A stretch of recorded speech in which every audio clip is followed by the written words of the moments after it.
सुबह का समय था। टुनटुनी चिड़िया फूल चुन रही थी।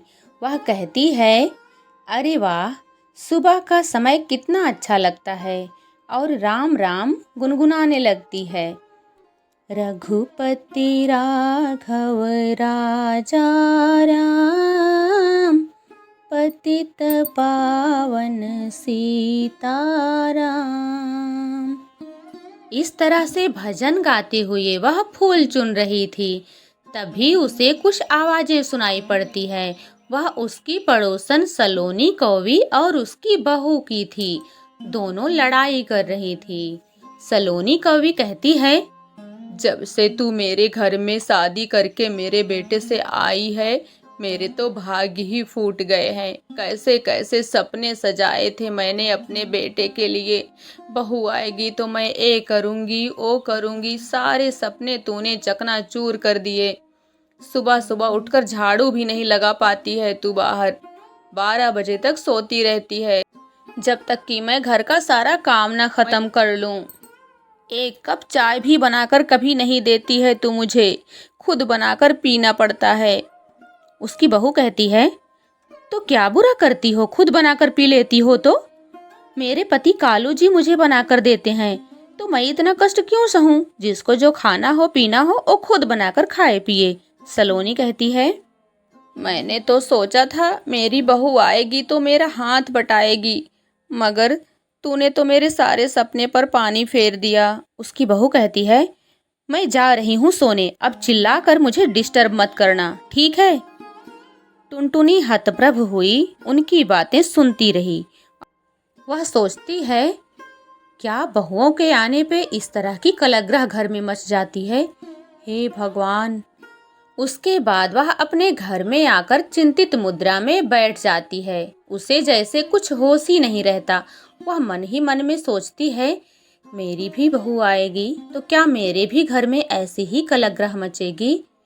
हे भगवान, मैं क्या करूंगी। यही सोचती रहती है। तभी बंटी आ जाता है और कहता है, मम्मा मम्मा क्या सोच रही हो, आज चाय नहीं बनाओगी क्या। अचानक से टुनटुनी जैसे होश में आ जाती है। कहती है, अरे बेटा अभी बनाती हूँ चाय। और इस तरह से कहकर वह जल्दी से किचन में चली जाती है। किचन में भी जाकर वह वही सोचती रहती है। वह कहती है, नहीं नहीं, मैं अपनी जग हंसाई नहीं कराऊंगी। मैं अपनी बहू के आने के बाद भी चुपचाप सारा काम कर लूंगी। मैं लड़ाई नहीं करूंगी अपनी बहू से। दिन बीतने लगते हैं। बंटी चिड़ा की शादी हो जाती है और बहुत ही प्यार से टुनटुनी चिड़िया अपनी बहू का स्वागत करती है। वह बहुत खुश थी, मगर उसके मन में तो डर बैठा ही रहता है, कहीं बहू से लड़ाई ना हो जाए। इसलिए सुबह जल्दी उठकर वह चाय लेकर खुद ही बहू के कमरे में जाती है। वह बाहर से ही आवाज देती है, कहती है, बहू बहू उठो बेटा, चाय लाई हूँ। बंटी कहता है, अरे माँ, तूने क्यों तकलीफ की, पिंकी अभी उठती तो चाय बना लाती। टुनटुनी कहती है, कोई बात नहीं बेटा, अब तक तो मैं ही बनाती थी ना। वह कहती है, पिंकी बेटा, तुम बुरा मत मानो तो एक बात कहूँ। पिंकी कहती है, कहिए माँ जी। बेटा, चाय पीकर तुम बस इतना कर देना कि बाहर आंगन में जाकर झाड़ू लगा देना। उसके बाद तुम फिर आकर सो जाना। घर का सारा काम मैं कर लूंगी। पिंकी ने कहा, ठीक है माँ जी। वह तो मन ही मन खुश हो गई कि झाड़ू लगाने के बाद और कोई काम नहीं करना पड़ेगा। उसके बाद टुनटुनी अपने कमरे में जाती है और कहती है, बहू को इतनी सुबह सुबह झाड़ू लगाता देखकर सभी पड़ोसने तो यही सोचेंगी कि बहू इतनी सुबह उठकर घर के सारे काम कर डालती है और मोहल्ले में मेरी इज्जत भी बनी रहेगी। पिंकी जाती है आंगन में झाड़ू लगाने और उसकी पड़ोसने उसे देखकर कहती हैं, अरे वाह, टुनटुनी के तो भाग ही खुल गए। इतनी अच्छी बहू मिली है उसे। एक हमारी बहू है, 12 बजे सो के उठती है, जब तक मैं घर के सारे काम न खत्म कर लूं। कमरे का दरवाजा भी नहीं खोलती है। अपनी अपनी किस्मत की बात है, क्या कर सकते हैं। टुनटुनी ने पता नहीं कौन से व्रत उपवास किए थे जो इतनी अच्छी बहू मिली उसे। उनकी ये बातें पिंकी भी सुनती है और मन ही मन बहुत खुश हो जाती है। टुनटुनी सारा काम खत्म करके बैठी हुई थी। तभी पिंकी आती है और कहती है, मम्मी जी, खाने में क्या बनाया है आपने? मेरा और बंटी का खाना निकाल दीजिए, हम अपने रूम में ही जाकर खा लेंगे। टुनटुनी कहती है, पिंकी बेटा, एक काम और करेगी मेरा? पिंकी कहती है, बताइए। बेटा, तू पूरा दिन चाहे जो करे तेरी मर्जी, मगर शाम को आंगन में जो तुलसी का पौधा है उसके पास दीपक जला देना।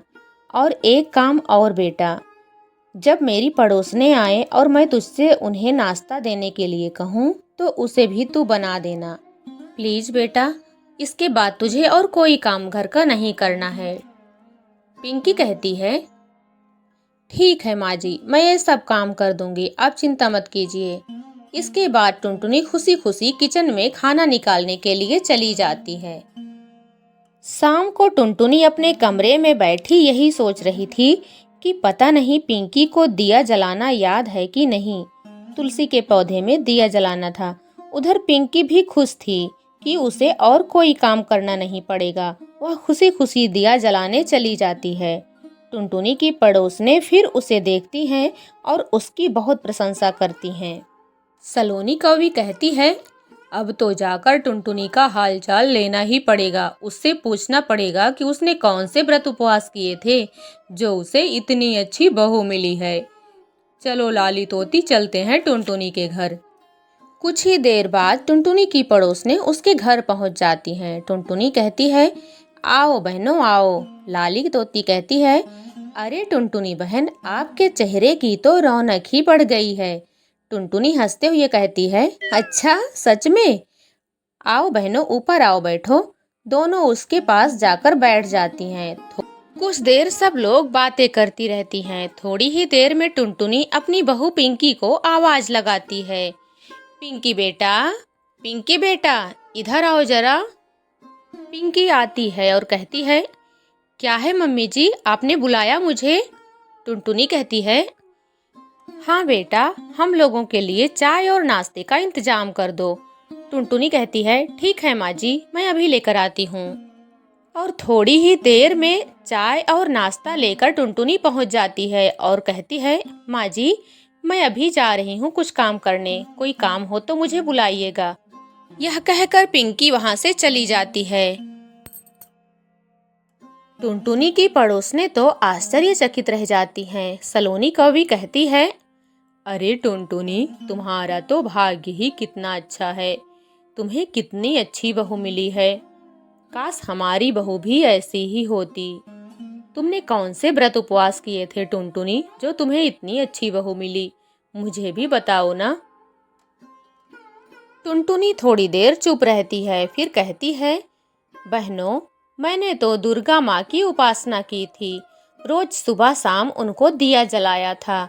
रोज प्रार्थना करती थी कि मुझे बहुत अच्छी बहू देना। और माता रानी ने मेरी सुन ली, मुझे बहुत अच्छी बहू मिली है बहनों। और इसके बाद अपनी बहू पिंकी की बहुत प्रशंसा करती है। बाहर से टुनटुनी की बहू पिंकी भी उसकी सारी बातें सुन रही थी। वह मन ही मन बहुत प्रसन्न होती है और उसके मन में उसकी सासू माँ की इज्जत और भी बढ़ जाती है। टुनटुनी कहती है, बहनों, कल सुबह समय से तैयार रहना। हम सभी लोग दुर्गा माँ की उपासना करने जाएंगे। सभी लोग हाँ में सिर हिलाती हैं और सुबह सवेरे ही सभी पड़ोसने उसके घर पहुंच जाती हैं। टुनटुनी, जल्दी आओ भाई, हम लोग तैयार होकर पहुंच गए हैं तुम्हारे घर। टुनटुनी आ जाती है और कहती है, हाँ हाँ बहनों, मैं तैयार हूँ। तब तक पिंकी आ जाती है। वह कहती है, मम्मी जी, कहाँ जाना है आप लोगों को? टुनटुनी कहती है, बेटा, हम लोग दुर्गा जी की उपासना करने जा रहे हैं। इन लोगों को भी तुम्हारी जैसी ही बहू चाहिए। इस घटना के बाद से ही जैसे पिंकी के अंदर एकदम से परिवर्तन ही आ गया था। वह सबसे पहले घर में उठ जाती है, जाकर आंगन में पहले झाड़ू लगाती है, उसके बाद आकर किचन में चाय बनाती है और बड़े ही प्यार से अपनी सासू माँ के कमरे में चाय लेकर जाती है और कहती है, मम्मी जी, उठिए ना, उठिए मम्मी जी, चाय पी लीजिए। टुनटुनी अचानक से उठकर बैठ जाती है। उसे बिल्कुल भी अंदेशा नहीं था इसका कि पिंकी चाय लेकर उसके लिए आएगी। वह कहती है, अरे बेटा, मुझे उठने में देर हो गई क्या बेटा?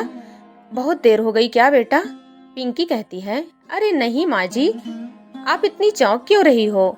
अब से आप आराम कीजिए, आपकी बहू आ गई है ना, आप तो केवल पूजा पाठ कीजिए और आराम कीजिए। टुनटुनी कहती है, अरे नहीं बेटा, अभी मैं इतनी बुढ़ी थोड़ी ना हुई हूँ, हम दोनों साथ मिलकर सारा काम कर लेंगे। और इस तरह से दोनों सास बहू मिलकर सारा काम अपना निपटा लेती हैं और दोनों साथ साथ खुशी खुशी रहने लगती हैं और सभी सास बहू की बहुत प्रशंसा करते हैं। दोस्तों, कहानी पसंद आई हो तो प्लीज़ लाइक, शेयर और सब्सक्राइब कर दीजिएगा। मिलते हैं अगली वीडियो में किसी और अच्छी सी कहानी के साथ। धन्यवाद।